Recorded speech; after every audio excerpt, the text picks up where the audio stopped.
सुबह का समय था। रसोई में गीता अकेले पूरे परिवार का नाश्ता बना रही थी। उसके माथे पर पसीना था और हाथ लगातार चल रहे थे। दूसरी तरफ तान्या अपने शानदार कमरे में बेड पर लेटी बेड टी का इंतजार कर रही थी।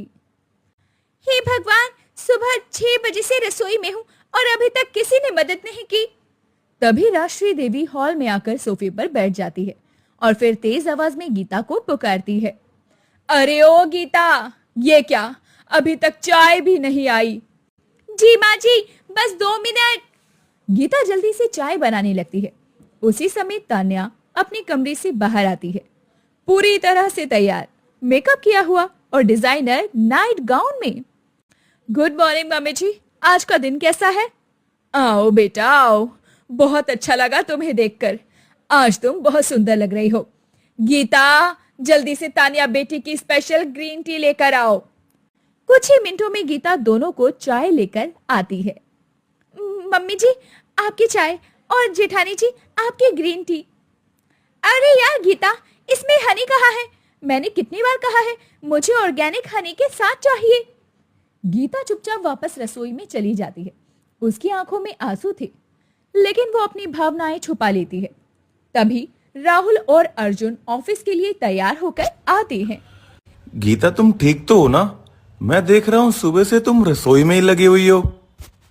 हाँ जी बिल्कुल ठीक हूँ, आप चिंता मत करो। डार्लिंग, आज तुम्हारा क्या प्लान है? आज मेरा स्पा अपॉइंटमेंट है दोपहर में, फिर शॉपिंग और शाम को किटी पार्टी। वाह बेटा, यही तो शान है हमारे घर की। तान्या बेटी की सारी सहेलियां कितनी क्लासी है। कुछ दिन ऐसे ही बीत जाते हैं। फिर करवा चौथ का दिन आता है। सुबह से ही घर में तैयारियां चल रही थी। गीता पारंपरिक तरीके से व्रत रखती है, जबकि तान्या अपनी तरीके से। दिन भर गीता बिना कुछ खाए पिए काम करती रहती है। शाम को पूजा की तैयारी हो रही थी। तभी राहुल ने देखा कि तान्या अपने कमरे में पिज्जा खा रही है। माँ, भाभी का डाइट व्रत तो देखो। पूरा परिवार हंसी से फट पड़ता है। तान्या शर्मिंदा हो जाती है, लेकिन राष्ट्री उसे बचा लेती है। अरे कोई बात नहीं बेटा, आजकल के जमाने में ऐसा ही होता है, चलो कोई नहीं। कुछ हफ्तों बाद परिवार में बिजनेस में भारी नुकसान हो जाता है। घर में तनाव का माहौल था। राष्ट्री देवी परेशान थी और अर्जुन भी चिंता में डूबा हुआ था। माँ, हमें किसी से मदद लेनी पड़ेगी। एक काम करते हैं, मैं तान्या के पिताजी से बात करती हूँ, वो तो बड़े बिजनेसमैन है। अब तान्या की सास अगले दिन तान्या के पिता से मिलने जाती है, लेकिन वहां पहुंचकर उन्हें सदमा लगता है। तान्या का घर बंद था। पड़ोसियों से पता चलता है कि वो दिवालिया हो गए हैं। राजेश्वरी जी, आपको नहीं पता क्या?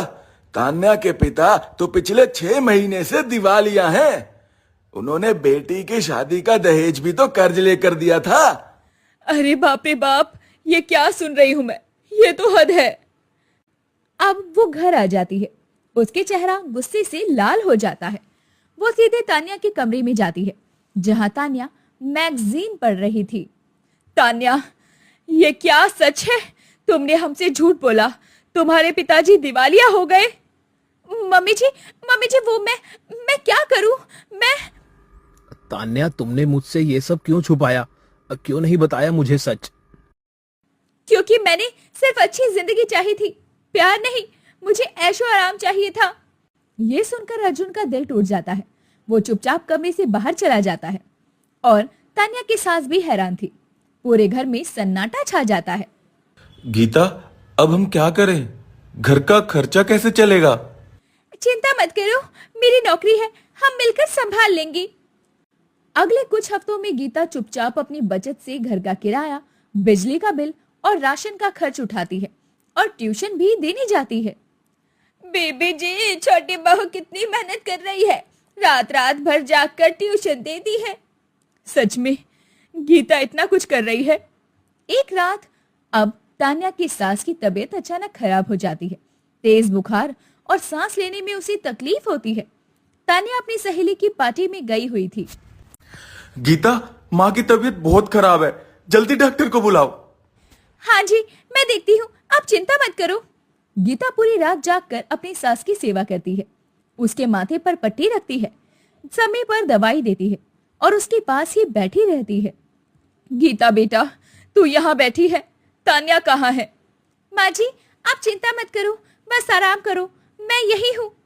सुबह जब गीता की सास की आंख खुलती है तो गीता का थका हुआ चेहरा वो देखती है। उसकी आंखों में पहली बार सच्चा प्यार और पछतावा झलकता है। गीता बेटी, मैं तो तुझे कभी बेटी समझती ही नहीं थी, हमेशा तुझे नीचा दिखाया, लेकिन तूने मुझे अपनी माँ मान लिया। मुझसे गलती हो गई बेटा।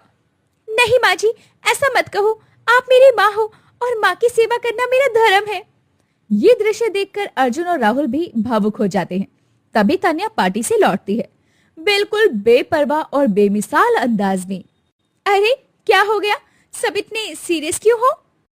तान्या, माँ पूरी रात बीमार थी, तुम्हें पता भी है। तो क्या करूं मैं? मेरी पार्टी थी, वैसे भी गीता तो है ही ना संभालने के लिए।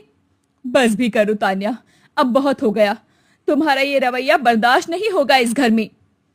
कुछ समय बाद तान्या को अपनी गलती का एहसास होता है।